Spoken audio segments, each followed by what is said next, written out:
Hey everyone, this is Nathan Williams with BlackRain79.com, and I am back here with another hand history review for you guys. Today's hand is super interesting. It was sent to me by Evgeny from the UK. He's got aces in a PokerStars 1 cent, 2 cent Zoom 6-max table here. But the interesting thing about this hand is because it's going to be highly deep stacked. As you guys can see there, Evgeny has well over 300 big blinds. He covers everyone else at the table. But the two main villains that are going to be involved in this hand are villain 10 to our right. He has 200 big blinds, and villain 8 in the big blind, he has pretty much 300 big blinds. So, you guys know I love these super deep stacked hands because it brings a whole new complexity to the game of poker.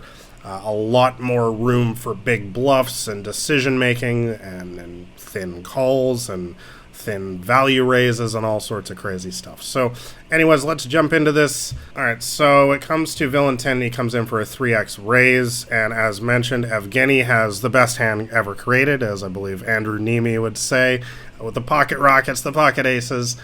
So what should we do here? Well, typically the correct play here is at NL2 specifically. It's just to always 3-bet here, to not mess around. No fancy play at NL2 because we know that they're going to call. We just want to get the money in, the value.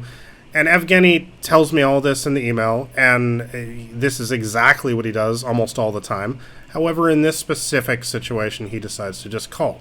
Now, his reasoning was villain 6, who is on the button, who actually is going to go ahead and fold. Villain 6, he told me, is a very loose and aggressive player with a 3-bet percentage of something like 13%. So I don't mind it, if you have a very specific reason, if there is a very highly loose and aggressive player on your left who is likely to put in the squeeze play in a situation like this, I can see getting a little tricky like this from time to time being okay. I prefer it at higher limits, not so much at L2 and stuff, but Evgeny, I get your reasoning, I get your logic. I like that there's a strong logic behind your decision making here. A lot of people will just flat because, I want to get tricky. I saw Phil Hellmuth do it on TV. That is not a good reason, guys. If you're going to get tricky, especially at low stakes like this, there's got to be a direct reason. I talk about this all the time in my books, blogs, videos, everything. Always have a reason for everything you do in poker. And, okay, villain 6 is a loose and aggressive player. It's a high probability he's going to pull in the squeeze in a situation like this. This allows us to trap more money in there and get the maximum amount in with pocket aces. I get it. I understand the thinking. So maybe in a situation like this, just flatting with the pocket aces is not the worst idea on earth. Anyways, villain 8, though, decides to bump it up about 4x. And remember, this is the guy specifically who is ultra deep stacked against us. He has 300 big blinds, and villain 10, who's now going to call, he has 200 big blinds. So this is a very interesting situation here. Before I move forward here, let me go into some of the HUD data that Evgeny gave me so we get a better idea of who these two players are, because that's something I always talk about as well, is how important player type is to every decision you make in poker. So villain 10, the original preflop raiser, he is one of these extremely nitty 6-max players with stats that are quite frankly like full ring. He plays a 13-12 with a 3% 3-bet percentage. As always, these are HUD stats, guys, so you don't know what these mean. It's basically data that you get from previous hands that you played against these players. Use a program like PokerTrack. I'll have a link in the description below if you want to learn more about how to get this data on your screen. Essentially, when I see a player who is playing a 13-12 with a 3-bet percentage of 3, this is a super nit, basically, in a 6-max game.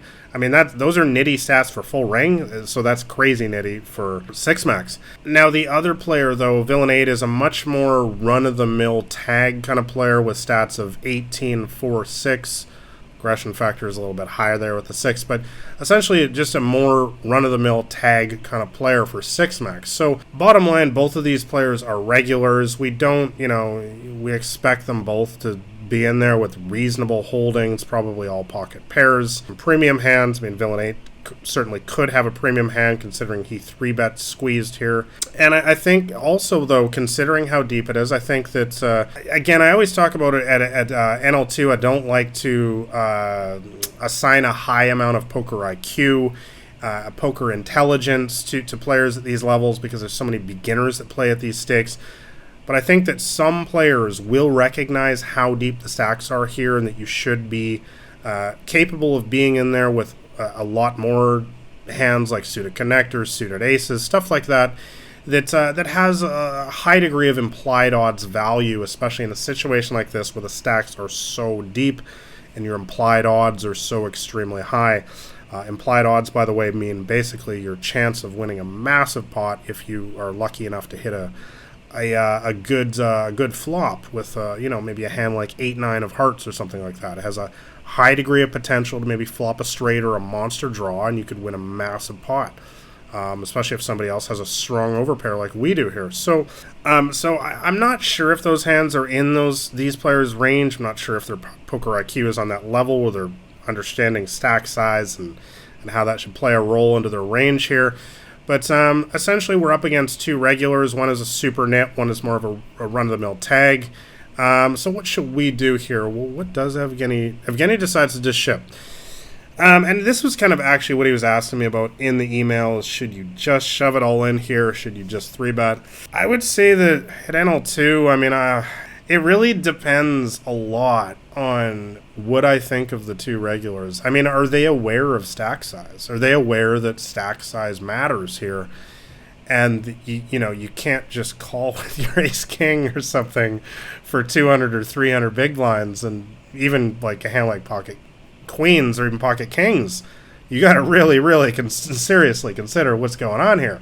If it's players who are not thinking on that level and are just going to snap call with those hands, then definitely I think it's the right play to ship it all in. These players, I think, are some of the better regulars at NL2. There's not really too many good regulars at NL2, but if I do think it's one of the handful that are decent players at these stakes, maybe I just make it $1 to go here, more of a standard 4-bet sizing. But, I mean, I think that if you guys have been following me, my books, blog, and videos over the years, you kind of know what I think about NL2. I call it the circus. I don't really think that, and there's a lot of beginners that play at these stakes, so I just don't think you can really go wrong with just making the most brain-dead obvious move on earth of just shoving your pocket aces all in pre-flop and, expecting some guy to just snap it off with 200 big blinds, 300 big blinds with his ace king or whatever he can have. So villain 8, though, he's made the call. So I mean, maybe that just goes to show, villain 10 does get out of the way. So guys, we're in a ultra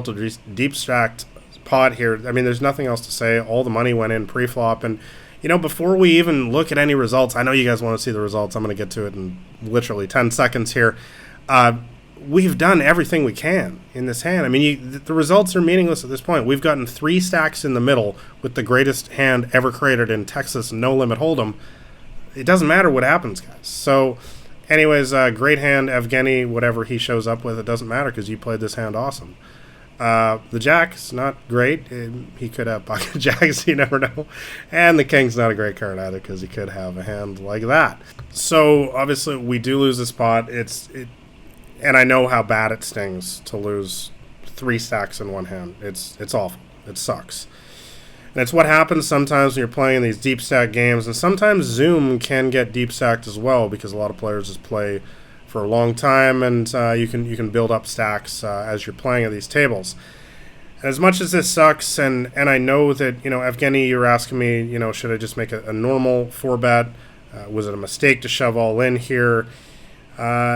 I think that your play is fine either way. I don't think that there's really much to say. I think in a situation like this, it just goes to show at NL2. I mean, this is a situation, guys, where honestly, you got a full pocket kings pre-flop for 300 big blinds. I have talked about this in previous videos before. I've talked about this in blog posts before, that really, anytime it's over 200 big blinds, you can't just be stacking off pre-flop with pocket kings. I mean, especially against another regular, you have to understand just how many stacks you're risking there, and that pocket kings is just not an automatic stack off, even for 200 big blinds, let alone 300.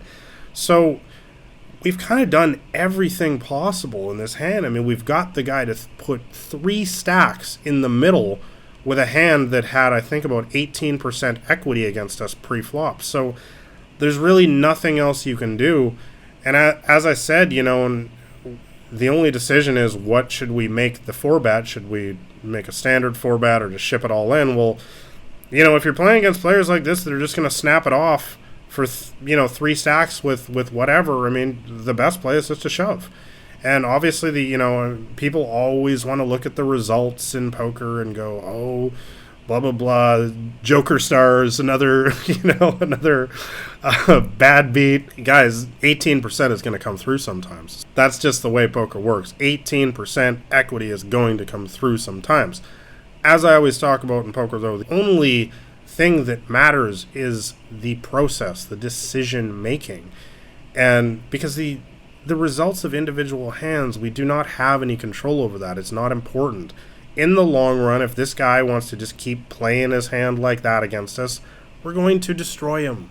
The math is going to catch up to him for making plays like this, and he's just going to give us all his money in the end. So the only question we ever need to ask ourselves is are we making the highest, what we call plus EV, that is expected value play in poker? And I really don't think that Evgeny, I don't think you could have played this hand any better. And to be honest, I mean, pre-flop is a little bit debatable there with the initial, should you 3-bet when the villain 10 opens. I mean, that's debatable. I understand your decision making with villain 6 and a loose aggressive player on the button there.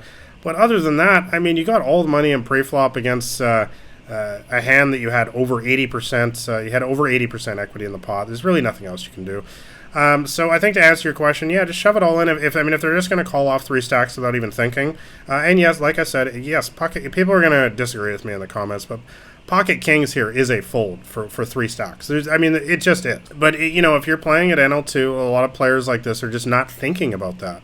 And if you're playing against these kind of players that they're just going to snap it off with pocket kings, or even worse sometimes, who knows? Definitely, the right play is just to shove it all in pre-flop. I would say at higher limits, where players are, have a higher poker IQ, as I would call it, or thinking on a higher level, I would lean more towards just a standard 4-bet in this situation, making it like $1. But at the very lowest stakes, I don't think you can go wrong with just shoving it all in pre-flop, because as you can see, they're just going to snap it off for 3 stacks with pocket kings or hands like that. So anyways, thanks a lot for sending me this hand, Evgeny. I think there's a lot of interesting points to this, and I hope that you guys that are watching this video, I hope that my comments were helpful for you as well. But as always, I want to know what you guys think about this hand as well, so let me know in the comments below how you would have played pocket aces in this spot. Would you have re-raised pre-flop initially? Would you just make a normal size 4-bet? What's kind of your decision, what's your decision making process in a spot like this? If you guys enjoy watching micro stakes poker hand history reviews like this and strategy videos, make sure you give this video a like,